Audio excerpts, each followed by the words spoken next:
Hi guys, welcome back to my channel. Ngasidi local yen thongbagi recipe share tawjarake. Aina kamaina local yen se thongba haibado mayam dusu uchjarake.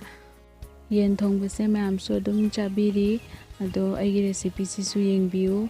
Aigi recipe siga chap manana thongba chaba yauragadi adusu comment haibiramu. Yen se thongnabagi medium size ki alu ani, telhau ani, chanam maku khokpa ani, maku khoktaba ani, tejpat, adegi khamen simbi ani, sing ama, adegi thau kap ama laujare, asina thongjara doini. Chanam, sing, tilhau se khara sugaire, aduga khara sugaidre, sa maroi sisu kakjare, asina thongani hujik. Hapkadaba maroi singsu plate amada punna laujare, yankhang spoon ama, jira spoon ama, morok spoon ani, thum sidi namgadabagi changda, garam masala se sugaidri se sugairaga hapchadoine. Khang sare, thau hejare, thau se munba ngaiha ngairani, thau munle alu singse hana tawthoksarani. Alu singse tawthoga thongjage.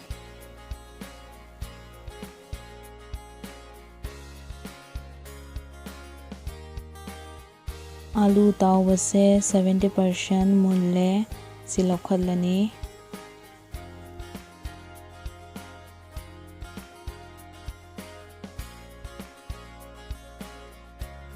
Alu ngauraga lemhauba thaududa tejpat se hapchalani. Tejpat se hapaga tilhau pauna soibado se hapchanjarani, minute amamu ngaurani tilhau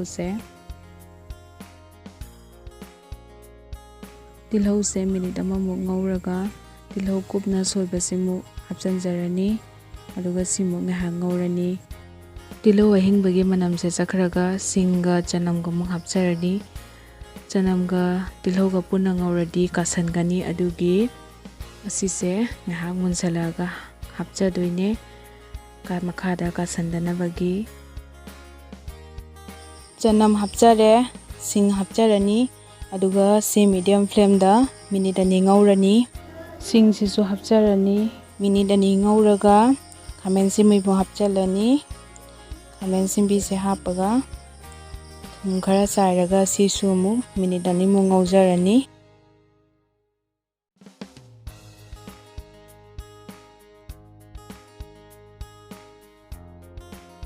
Khamen simbi se soft oithare hojik sida yen hapjare. Yen se hapaga high flame da minute manga ngaujarani.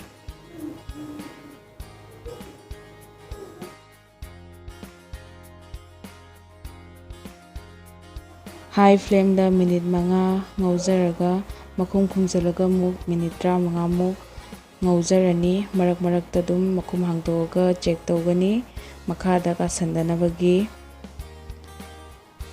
Ngauringaida magi isingse thokpa hore.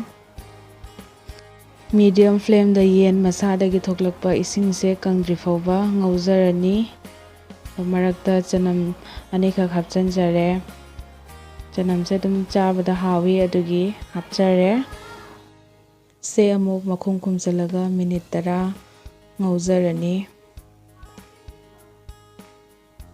Minute 10 ngauraga makhum hangdoksare. Thau tholakpa hore isingse kangsanle. Hojik maroi morok masala singto hapchanjarani. Yankhang spoon ama, jira spoon ama, morok spoon ani. Masala singse fajana mix tawjarani. Si mix tawraga alu hapcharani. Alu hapaga amuk mix tawrani adugagi ising hapcharani. Ising hapchare. Ising hapaga minute 10 muk saholani. Makhum khumagasu saholasu yagani, makhum hangdoga saholasu yagani. Ado minute 10 muk saholani se.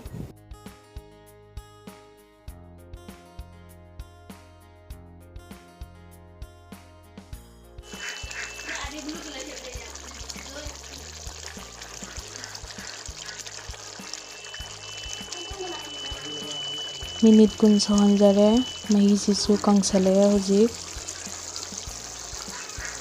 ꯃꯍꯤꯁꯤ ꯀꯪꯁꯜꯂꯛꯑꯦ꯫ ꯊꯨꯝ ꯍꯥꯞꯆꯔꯅꯤ꯫ ꯊꯨꯝꯁꯤꯗꯤ ꯅꯝꯒꯗꯕꯒꯤ ꯆꯥꯡꯗ ꯍꯥꯞꯆꯔꯅꯤ ꯑꯗꯨꯒ ꯑꯣꯠꯈꯥꯏꯔꯅꯤ꯫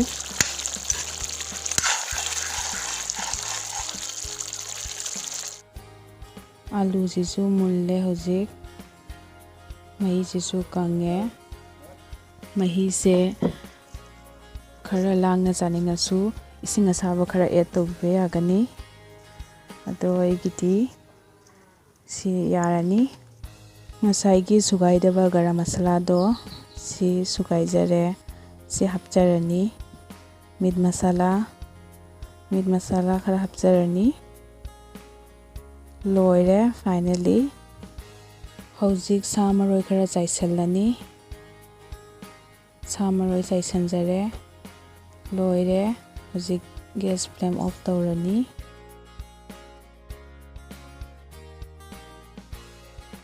ꯌꯦꯟ ꯊꯣꯡꯕꯁꯦ ꯂꯣꯏꯖꯔꯦ꯫ ꯚꯤꯗꯤꯑꯣꯁꯦ ꯅꯨꯡꯉꯥꯏꯕꯤꯔꯒꯗꯤ like, ꯁꯤꯌꯔ, subscribe, comment ꯇꯧꯕꯤꯔꯝꯃꯨ꯫ ꯃꯊꯪꯗꯁꯨ ꯀꯔꯤ ꯊꯣꯡꯖꯔꯛꯎꯒꯦ ꯍꯥꯏꯕꯗꯣ ꯀꯣꯃꯦꯟꯠꯇ ꯍꯥꯏꯕꯤꯔꯝꯃꯨ꯫ ꯉꯁꯤꯒꯤꯗꯤ ꯂꯣꯏꯁꯤꯟꯖꯔꯒꯦ꯫